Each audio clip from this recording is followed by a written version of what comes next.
2023 September 9 తెలుగువారు ఖండాంతరాలు దాటి ఎక్కడున్నా కానీ తెలుగువారు నిజంగా చెప్పాలంటే ఇతర దేశాల్లో ఉన్నటువంటి విదేశీయులు కూడా ఏంటి అసలు ఇది అని తెలుసుకున్నటువంటి రోజు ఏంటంటే అప్పటి ప్రతిపక్ష నేతగా ఉన్నటువంటి చంద్రబాబు నాయుడు గారిని నిర్బంధించి అక్రమంగా అరెస్ట్ చేసినటువంటి రోజు.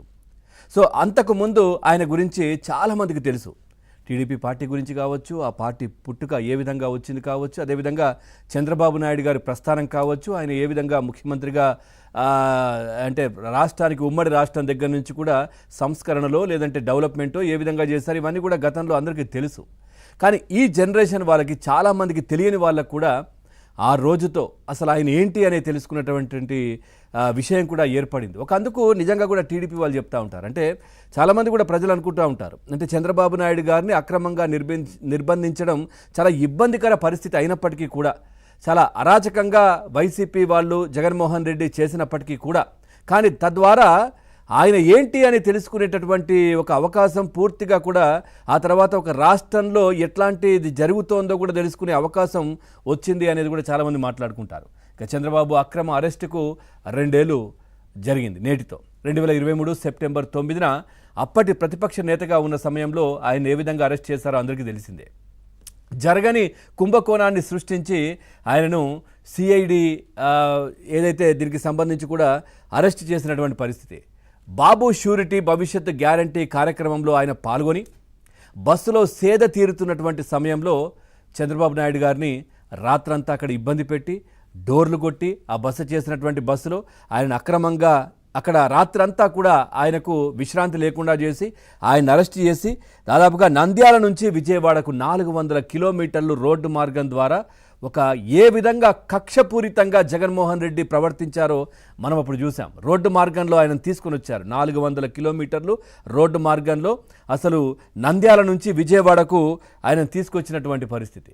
సో చాలామంది అన్నారు, ఏంటిది ఇంత అక్రమంగా? అప్పుడే ప్రజలకు అప్పటి వరకు కూడా వాళ్ళకి ప్రభుత్వం జగన్మోహన్ రెడ్డి చేస్తున్నటువంటి విధానాలు నచ్చక లోపల ఎప్పుడు ఎలక్షన్స్ వస్తాయా అనే దాని మీద ప్రజలందరూ కూడా ఉన్నటువంటి పరిస్థితి. కానీ ఈ అక్రమ అరెస్ట్తోని వాళ్ళ ఆగ్రహావేశాలు కూడా పెళ్ళిబూకాయి.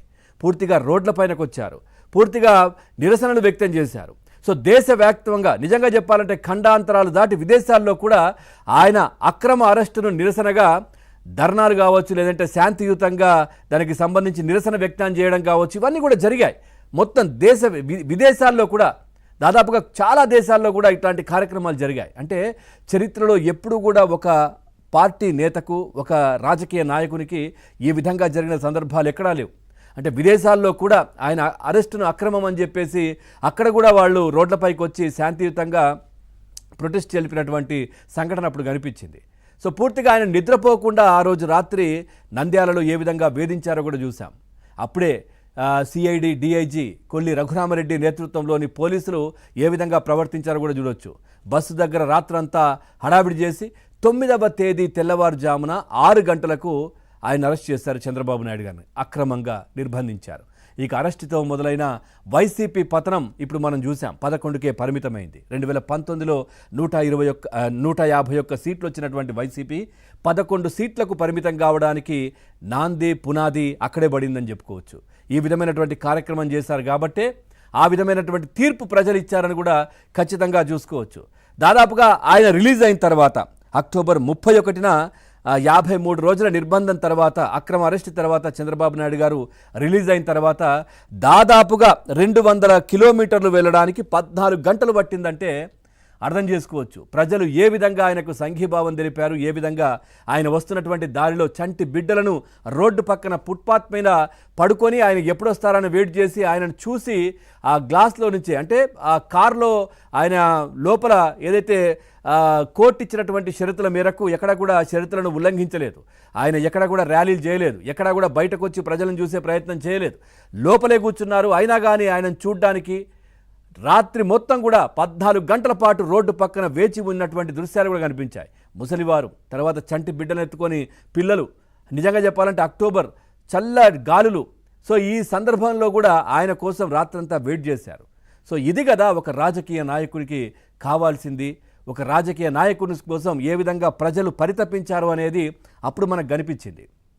సో ఇది సో ఆ విధంగా చేశారు. ఆ తర్వాత 171 సీట్లకు ఏదైతే 175 సీట్లకు 164 సీట్లు కూటమి ప్రభుత్వం దక్కించుకుంది. అప్పుడే ఈయన చంద్రబాబు నాయుడు గారు అరెస్ట్ తర్వాతనే పవన్ కళ్యాణ్ గారు పొత్తు కావచ్చు, ఆ తర్వాత బీజేపీ పొత్తు కలవడం కావచ్చు, ఇవన్నీ కూడా జరిగినటువంటి సందర్భం అప్పుడు చూసాం. సో నిజంగా అదొక ఇబ్బందికర పరిస్థితి అయినప్పటికీ కూడా నిజంగా ఆ అంశాలను నిజంగా చాలామంది ప్రజలు కూడా భావోద్వేగానికి లోనైనటువంటి పరిస్థితి అప్పుడు కనిపించింది. లేని కేసులు, స్కిల్ డెవలప్మెంట్ కేసుకు సంబంధించి అప్పుడు మనం చూసాం. దాంట్లో దాదాపుగా చాలా వరకు కూడా దానికి సంబంధించి దాదాపుగా 4 లక్షల మందికి శిక్షణ ఇస్తే కొన్ని వేల మంది దాంట్లో ఉద్యోగాలు పొందారు. దాంట్లో ఏదైతే సిమెంట్స్ కావచ్చు, తర్వాత డిజైన్ టెక్, ఈ 2 సంస్థలు సంయుక్తంగా ఇవన్నీ వీళ్ళు కలిపి చేసినటువంటి అంశం అది, ఏదైతే స్కిల్ డెవలప్మెంట్కి సంబంధించి. సో దాంట్లో 4 లక్షల మందికి దీనికి ట్రైనింగ్ ఇస్తే దాంట్లో వేల మంది కూడా దాంట్లో ఉద్యోగాలు ఇప్పటికీ విదేశాల్లో కూడా పొందుతున్నారు. అంతేందుకు చంద్రబాబు నాయుడు గారుని రిమాండ్లో ఉంచినటువంటి దాంట్లో కూడా, ఆ జైల్లో కూడా స్కిల్ డెవలప్మెంట్ పైన అక్కడ ఉన్నటువంటి వాళ్లకు శిక్షణ ఇస్తున్నటువంటి అంశం కూడా అప్పుడు ప్రస్తావనకు వచ్చింది. ఆ జైల్లో కూడా ఇట్లాంటి వాటిపైన శిక్షణ కూడా ఇచ్చినటువంటి అంశం అక్కడ చూసాం. అంటే కట్టెలకు సంబంధించి అంటే ఏదో తయారు చేయడం కావచ్చు, లేదంటే ఇట్లాంటివన్నీ కూడా వడ్రంగి పనులు కావచ్చు, ఇట్లా చాలా అంశాలు కూడా, ఇదంతా స్కిల్ డెవలప్మెంట్లో దాంట్లో కూడా ఆ అంశాలు మనకు కనిపించాయి. చాలామంది చర్చకు వచ్చింది, అప్పుడు మాట్లాడుకున్నారు. సో ఈ విధంగా చాలామంది ఉద్యోగ ఉపాధి అవకాశాలు పొంది విదేశాల్లో ఉన్నటువంటి ఈ స్కిల్ డెవలప్మెంట్ దాంట్లో ట్రైనింగ్ పొందినటువంటి వాళ్ళు, వాళ్ళ సర్టిఫికేట్లు, వాళ్ళు చేస్తున్నటువంటి ఉద్యోగాల డీటెయిల్స్ కూడా సోషల్ మీడియాలో పోస్ట్ చేశారు. లేదు ఇది దీంట్లో ఎట్లాంటి అవినీతి జరగలేదు, మేము దీంట్లో ట్రైనింగ్ తీసుకున్నాము, ఇన్ని సెంటర్లు ఉన్నాయి, దీంట్లో మేము ఉపాధి పొందాము, ఇప్పుడు ఉద్యోగాలు చేస్తున్నామంటూ సర్టిఫికేట్లు కూడా పెట్టారు. సో ఆ విధంగా ఉన్నటువంటి అంశాన్ని అసలు ఎక్కడా కూడా ఏమి అవినీతి జరగని కేసును ఈ విధంగా చంద్రబాబు నాయుడు గారి పైన వేసి ఎంత ఇబ్బందులకు గురి చేశారు జగన్మోహన్ రెడ్డి అనేది ఇప్పటికీ ప్రజలు మాట్లాడుకుంటున్నటువంటి పరిస్థితి. ఇప్పటికి కూడా ఇంకా వాళ్ళది మానలేదు. ఇంకా 11 వచ్చినా 11కు పరిమితం చేసిన వాళ్ళ ఆలోచన శక్తి కావచ్చు, వాళ్ళ విధానం ఇంకా కూడా మారలేదు జగన్మోహన్ రెడ్డిది. ఇప్పటికీ అసెంబ్లీకి రమ్మంటే నాకు ప్రతిపక్ష హోదా ఇస్తే వస్తా, లేదా ఇప్పటికీ కూడా ఇంకా చాలా ఇబ్బందికర పరిస్థితులే రాష్ట్రంలో సృష్టించే